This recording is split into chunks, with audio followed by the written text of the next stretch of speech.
It is time now to know what's on the front pages of Nigerian newspapers. And joining me for today's review is Dr. Dayo Kayode, political technocrat and in-house analyst Obaniyi Akinwale. Gentlemen, good morning. Thank you for joining us. Very well, thank God. All right, let's head straight to the papers now. And I begin with the Daily Times. And on the front page of the Daily Times, Senate uncovers mismanaged 50 billion naira escrow funds. Senate uncovers mismanaged 50 billion naira escrow funds. And now we move to the front page of the Business AM. Analysts downplay rates tweak as CBN's MPC meets. Analysts downplay rates tweak as CBN's MPC meets. To the Daily Independent now, current policy mix may push economy deeper into the red. That story you find on the front page of the Daily Independent. To the Business Day now, companies look to crack market of 35 million internet users as telemedicine rises to new height in Nigeria.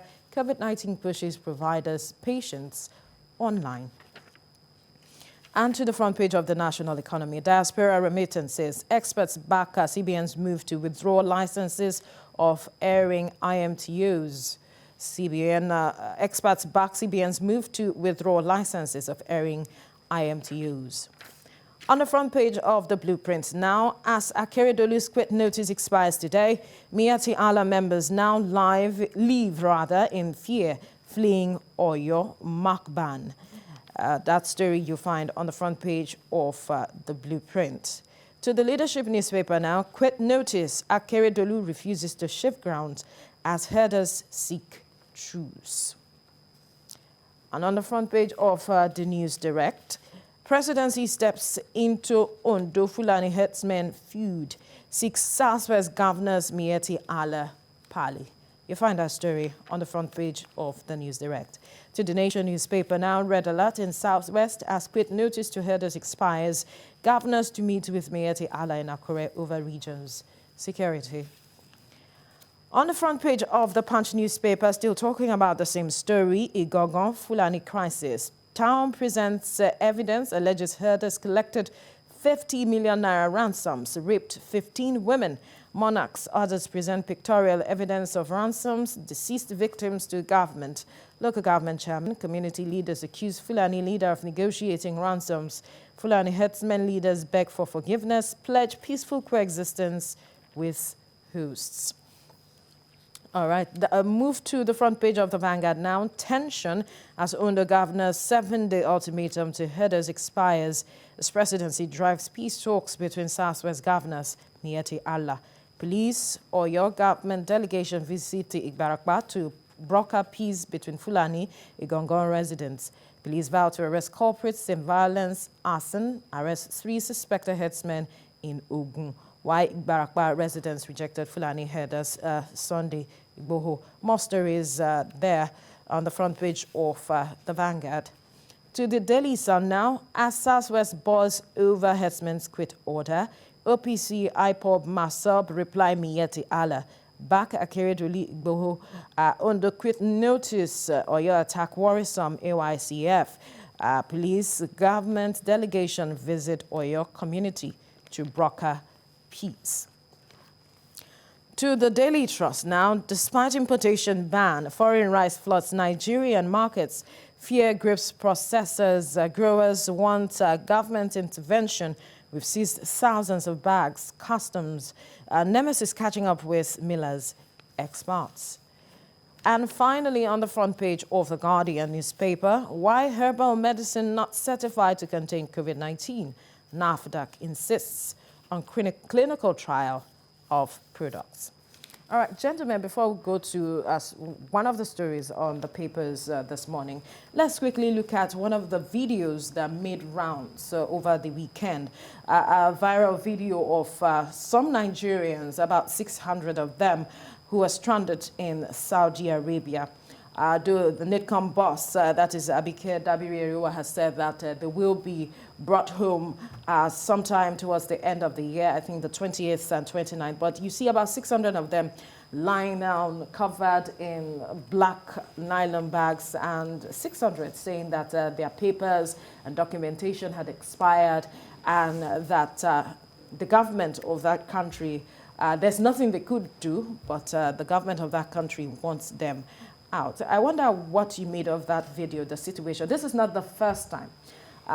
During the pandemic, about 5,000 Nigerians from different countries were also brought back home because they were stranded. And now we are seeing another situation of 600 persons. Let me start with you, Dr. Dayo Kayode.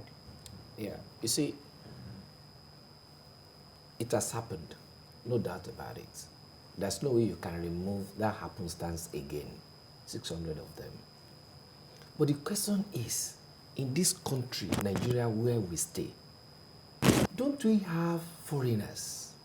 For instance, Americans. Who are undocumented. Americans. Right. Britons. Even South Africans. Here. Even Indians. Who are not properly documented and then still living here and make their living. Okay? Each country and their rules. The issue is this. You have Veronica. And that's the name you call yourself. Of course. All right. So nobody will ever call you another name. It is the name we are calling ourselves, Nigeria, that they are calling us outside. Because we don't value ourselves. Really? Is and that is why, out listen, that is why Trump said the other time, he said, Nigerians, we are living in a shithole. Now, let's be careful Listen to of this. The choice of words. No, but I said Trump said it. Right. I'm quoting somebody, not me. I know. And that's why I quickly mentioned his name. Okay. All right? Now, why is he saying this? He said, look at your government. Look at what they are doing to you. You should hold them responsible. If to say our country that is endowed with abundant mineral resources and human resources, if we have been able to blend them together and grow, I mean, all this wouldn't be happening to us. The money we filtered away. Can't stop people from movement. Listen, the money we filtered away, oil windfall that we filtered away in during Babangida era, was the same oil windfall that Emirates, this same Dubai, used to develop themselves. But look at where we are now. Everybody now wants to get out of the country by all means. I was calling some people over the weekend. They're saying, look, you're always talking of a better Nigeria. You always fighting, this Nigeria will be okay. Some Nigeria cannot be okay. Somebody was also telling me that, look, I am presently dining with the powers and the mighty in this country. And what he is saying is an indication that Nigeria cannot be okay. And I said, look, all of us as a people, we have to join our hands together and ensure our country is good. Now, look at what is happening to us now outside. And that is why even ordinary South Africa can be treating us anyhow. Look at it.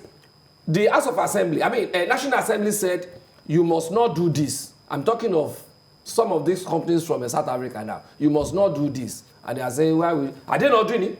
Are they not going against it? They are. Don't increase tariff. They increase tariff. Do per hour billing. They are not doing it.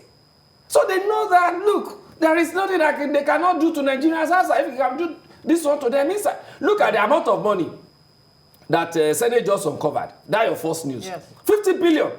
Tell me by tomorrow now, they just uncovered it. By tomorrow, nobody's going to ask any question about it.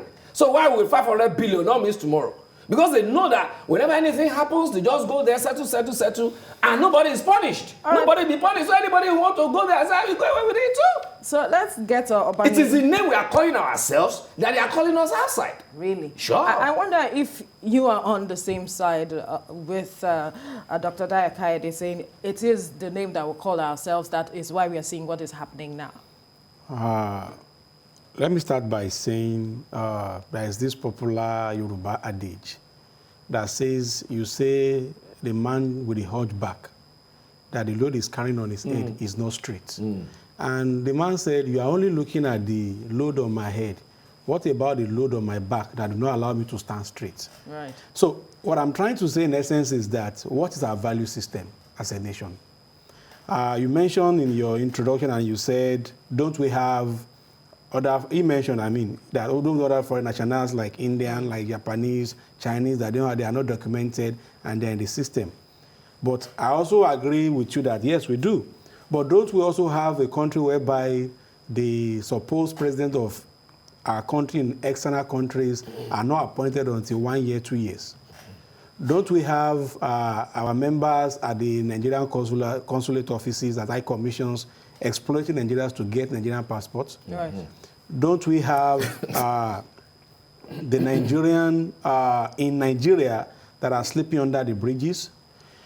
And don't we even have a situation whereby a neighboring country like Ghana, somebody has the effrontery, just an individual, to go and bulldoze a high commission? And I've said, as long as we continue to do this, Big Brother, the largest black nation, is going to continue to rub off on us. I wonder who are the people that craft our foreign policies, what it looks like. Like you mentioned, if there are Indians here, there are Chinese that are coming through container, and they are not sleeping under the bridge, it shows that the Chinese embassy or UKI commission look after their own. You recall vividly there was a time Americans were kidnapped in Borno and they need to take Nigerian army for assisting U.S. military to go and repatriate them.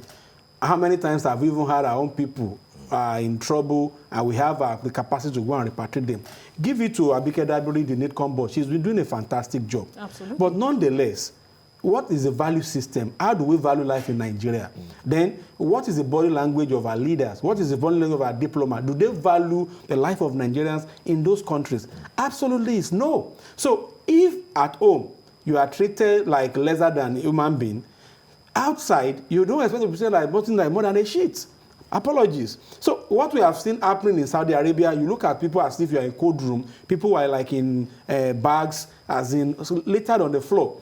Even here in Nigeria, go to the highbrow part of Lagos, you will see ladies in their thousands, in the hundred, squatting in the place, and you ask yourself, what's our Human Development Index? What's our standard of living? Even here as Nigerians, everybody wants to go out. But we have government that is responsible and responsive to the plight of Nigerians. I bet to disagree. So what we have seen in Saudi Arabia is just the tip of iceberg.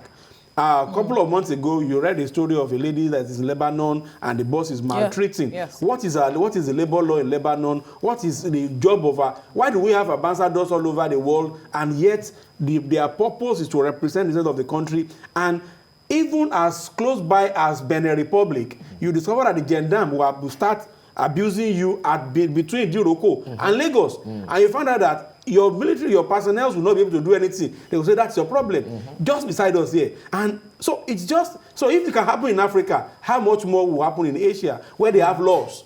And in our own case, again, like I mentioned, there's a value system. When we don't obey our laws here, we can decide to circumvent law. In those other nations, they don't joke with their laws and policy. Absolutely. You are never above the law. Either you are the president or you are the last person in the system. You must obey the law. And once you violate the rules, there is no short corner. There is no nepotism. In essence, what you are saying, we'll keep seeing these things happen. Until our system begins to purge itself of the abnormalities. Yes, but we change our value system and then we respect each other. The moment you don't respect our people, nobody will respect us outside. We don't. As long as you don't change your name from Veronica, I will still be calling you Veronica. Absolutely. Right. Let's leave that conversation there now and move on to one of the stories that seem to be on all the front pages of the papers this morning, talking about developments with regards to the crisis between the people of Igongo and the headers. We're talking about the bandits issues that seem to be ravaging some parts of the state in Oyo and the states there. And there is going to be some conversation now today between the stakeholders in Ondo State. And a lot of persons are looking forward to perhaps what will be at the front burner, what the conversation will be. And one key issue that has been spoken about is the fact that whatever the conversation is, they have to tell themselves the truth. And I wonder if you think or if you see that these people will be able to tell themselves the truth and perhaps find solution to this ongoing crisis between the bandits, the farmers, and possibly the herders. Let me start with you, Dr. Dayo Kayode. Yeah, you see, honestly speaking, this topic is a topic that needs to be treated with care. Because whatever we say on national television like this will also have impact on some people, right? To that extent, no doubt about it, what has happened, over the weekend has happened. And it has shown the sophistication and dexterity of the Yoruba people.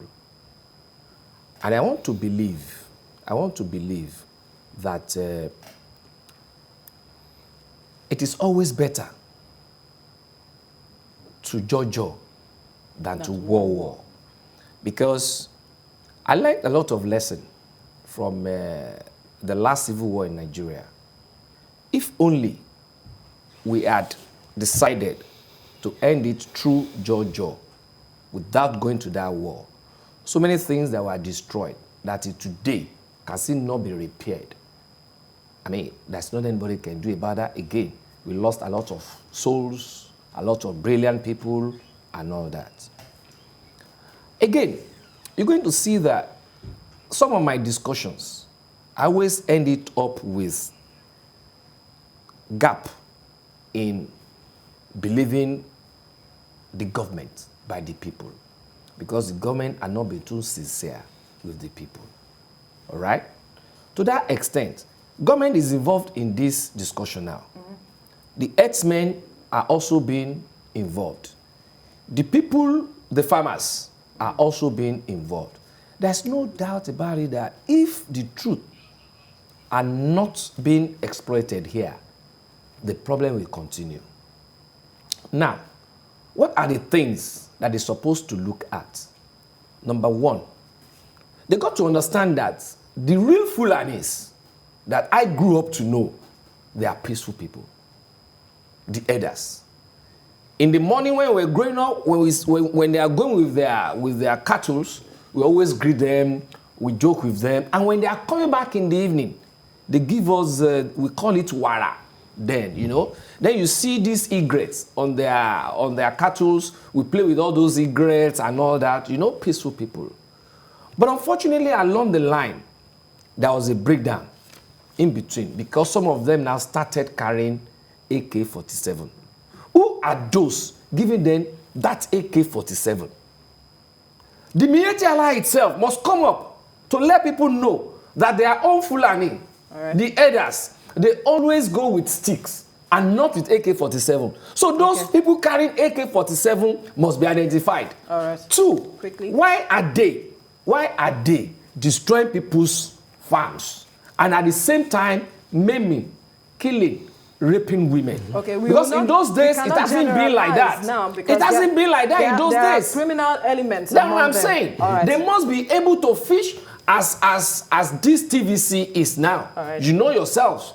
If anybody try to infiltrate into your system, you will know. All right. You will know. So let them also bring them out. All right. For want of time, let's quickly get. What I would say is that my grandmother of blessed memory would tell me that, Obaniyi, if you chase a goat and the goat keep running, by the time the goat reaches the wall, the goat will face you and will start chasing you. And that's where we have found ourselves.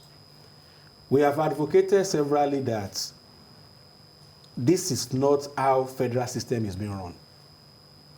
We have said it on this platform severally that Nigeria is under police. We have said it severally here that there is supposed to be devolution of power. Then let us now ask ourselves, under the Land Use Act, what was the law says? Your right to live, right to wear. So is Land Use Act giving me right as a person because I can live and move anywhere to go and stay in nice old villa? No. I heard the argument on both sides. I had the argument on the Miyetti Allah side and had the argument on the part of the government. But the question is this: if carrying of guns is outlawed, if by law forest reserve are under the administration of every state government. Right. It shows that my father, Blessed Mori, is a director in the Ministry of Agriculture in the Osun State. He's a director in forestry. And I know that before you can go into the forest to cut, you have a license you have to go. Before you can go to hunt, you do fish and what have you. So it shows that before you can even move into any government forest, you need the license. To be licensed. Yeah. So how did these people in first instance get into that place without license. Then if we say we have freedom of movement to live anywhere we want to live, can all of us tomorrow carry our bags and go and be living in the villa? Won't the police chase us away? Why would they do that? Right. So, which means is that the liberty for me to roll my fist is limited. Stop at my neighbor's nose. So, if the Mieti Allah, the conversation has been on that they are nomadic, whatever, even the ECOWAS free movement do not say, if I want to go from Nigeria to Benin Republic, I will show my ECOWAS passport. Absolutely. I will show, so if a Malian elder is coming into Nigeria to do grazing, he has to have identity that allow him to cross. Even when there is free movement, he needs to show how long are you staying, where are you staying, and what have you. But we don't have that situation. That is one. Two, I don't think it is proper for Southwest governor to start meeting with Mieti Allah. My view. Right. Why? And I'll tell you the reason. The Southwest governor meet with the Poultry Farmer Association when they are suffering losses. Okay. We don't have that meeting. And if the Constitution has guaranteed... No, this is about war now. There's no war. There is no war. See, there is no violence. War. It's about violence. There is no violence. We are the one. See, the problem is that we are sensationalizing this issue. Right. The issue is simple. There are criminals attacking people across Southwest. The Southwest governors are empowered as chief security officer of their state. Each of the states has created what they call Amoteco Corps, which is managed by the government. Each of the states has a federal police. So what it means is that if perhaps tomorrow there is a group called Goat Breeder Association of Nigeria in Ikorodu, and they are fighting, and they will now say they want to come and have a meeting with the governor of Lagos State. Tomorrow there will be another one, Egg Laying Association of Nigeria, and because they are breaking eggs on the junctions, they want to move the governor. No, so you are getting this thing wrong. No, wait. Let him state his point. Let me say my facts. So what I'm saying in essence is this. There is a law on proliferation of small arms. The government is empowered to arrest every criminal. The government is empowered to regulate... So are you saying that whoever bears an arm is a criminal? Yes, because it's so not licensed. Who is arming them with all those things? We don't need to know who's arming them. And the Mieti Allah are the people that can bring them out. That's what I'm telling you. It's beyond law. Mieti Allah has told us severally that the people that are coming in, they are foreigners. Hey, then let them identify them. The question is this. If foreigners is coming to your house every day to rob you, yes, and you are the landlord, and you have a tenant in your house that brings foreigner in to rob you every day. Yeah. As a landlord, you have right to evict your tenant. The issue is... So will you now say, I will call my tenant. You have called your tenant, and severally, this one we are talking about is not what just happened Saturday. This is not the first time. This is about 30 years. Yeah, you know that the Mieti Allah too, they are Nigerians. Listen, the Mieti Allah too, they are Nigerians. I agree. And they have right to live anywhere they want to live. Now that they now have, listen, now they have infiltration of bandits. Sorry, sir. So they are now the one to bring those people out so that there won't be violence. They have right to live it is because some people are not saying the truth. Right. No, Mieti Allah cannot live in TVC. TVC has 3 or 4 of this property. Of course. TVC has the right to use property the way they want. So what it means is that when we start pointing laws, we should call laws to detail. It is not them that are living in the forest. The bandits that are living in the forest. Do I have right to stay in your house? It's the bandits that are living in the forest. So Mieti Allah has to dissociate themselves from all those people living in the forest. And this is what they are trying to do. And that's why I now say that they should say the truth. You are not getting me. What I'm saying is that there is nobody that has right to live anywhere when you are not licensed without the right to Otherwise, I have right to live in Enugu if I want to live in Enugu. Can you live in my house? Yes, if I should rent your house and I pay you, then I will live there. So that means when you rent, but when it comes to when it comes to Nigeria, when it comes to a citizen of Nigeria, I don't need to take anybody's permission to live in Enugu. In as much as I have residence. I mean, do you understand that much as I have a house to live? Which is what you're trying to say. No. It's different. It's a different thing. Wait, sir. You're a resident of Lagos. Right. Are you sure I'm a resident of Lagos? Okay, you're a resident of Nigeria. Yes, I'm in Nigeria. And you have Nigerian either voters card. Whatever. Yes. Sorry, sir. To identify yourself. Let me ask you this stupid question. No, I think it's stupid for me. I won't consider it as stupid. Can you be staying in TVC studio? When I'm not a staff, but you just told me that you have right to live anywhere and everywhere. When I say anywhere, listen, there is also what we call corporate entity. That's what we call corporate entity. What I'm saying is, TVC is a corporate entity. Let him land. Ondo State is also a corporate entity. Sure. And is administered by His Excellency Arakunrin Akinwale, Sure. who has been given the mandate first to secure life and property. Absolutely. Now, in every state, even for you to get any land, the executive governor has to sign what they call CFO. Now, if the executive governor has and the land use act, it gives him ability to even withdraw your CFO because they are just proficient certificates. So, if the owner of the CFO says, I have not used CFO to stay on my land, if the owner of CFO say, okay, I've even given you to stay on my land based on this premise, and I'm withdrawing it. All right. Are you saying it doesn't have that right? That is one. Two. No, I'm coming. it's a different. See, listen to me. You are not I getting have said this. I have said not this. getting my I have point. said this. Gentlemen, And let we it. need I get to- it we need right. to end the Sorry, conversation now. I get this one right. Okay. Yeah. I'm not saying what they are doing is right, Absolutely. but there's a difference between We need to educate ourselves the on right to Bororo, live. the Bororo Fulanis I'm not and saying- the bandits. The kidnappers, is the kidnappers are bandits not that are in the the forest. kidnappers are not that the should be Fulanis. They are arrested. Igbo kidnappers. And even all those Evans is who not a- empower them, Evans who is not- empower them, who empower them, Evans is not a Fulani man. Gentlemen. Are they not politicians? Bado That- boys in that Ikorodu. empower them with it? Bado boys in Who Ikorodu, brought they them are not into the Fulani. country? What I'm Are they saying not is that politicians? We need right to wrap up live, this right show to now. government We need has to to wrap be up fair to this that. Your liberty conversation to throw now. your fist Now, up at your now. neighbor's nose. All right. Let them arrest cannot those people live on my and then land show them to until the I and then certify you. show them to Dr. Dayo Nigerians. Kayode, please, gentlemen, we need to wrap up this conversation now. Fishing out the bandits is the focus, and that is what is being said. And Yeah, we hope that exactly. at that conversation today, that will be addressed. But we must thank you, gentlemen, Dr. Dayo Kayode, for your time, and Obaniyi Akinwale. Thank you, pleasure. gentlemen, for having that heated conversation this morning. Thank you so much.